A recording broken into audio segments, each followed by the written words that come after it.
ये हैदराबाद हारते हारते जीतने शुरू हो गए ना। इनकी हार तो समझ में आ रही थी, जीत समझ नहीं आ रही। तनवीर भाई मेरे साथ खड़े हैं, पाकिस्तान के फॉर्मर टेस्ट क्रिकेटर हैं।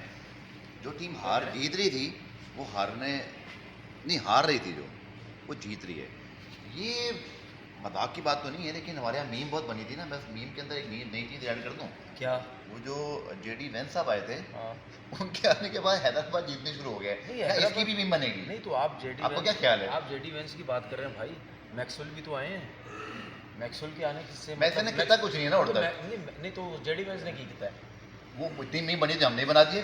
मेरे ख्याल में मैक्सवेल के आने से फर्क पड़ा है भाई। वो बॉलिंग भी कर रहा है, बैटिंग भी कर रहा है। पर आप मेरी मीम नहीं बनने देंगे? नहीं, मैं आपकी मीम बनने दे रहा हूँ, कोई मसला नहीं। आप बनाए मीम जैसे भी आप बनाना चाहते हैं। सही है। लेकिन मैक्सवेल जब ऑस्ट्रेलिया से उड़े थे ना, किस्मत थोड़ी इनकी साथ, किस्मत इनकी साथ उड़ी है, जिसकी वजह से हैदराबाद की टीम अब जीती है।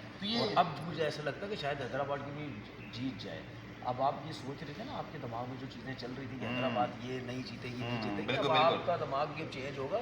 अब आप भी हैदराबाद की तरफ जाएंगे भाई। वो लाहौर नीचे हो गया, हैदराबाद ऊपर हो गया। बिल्कुल, बस जबरदस्त। 48 घंटों में पीएसएल के अंदर तो जरूर तब्दीली आई है। ये चाय मेरी नहीं थी, इनकी है। लो जी, पढ़ो अपनी चाय। Tea's fantastic. पढ़ो जी अपनी ओके चाय। जी। सब्सक्राइब करें और बेल दबाएं ताकि कोई खबर रह न जाए।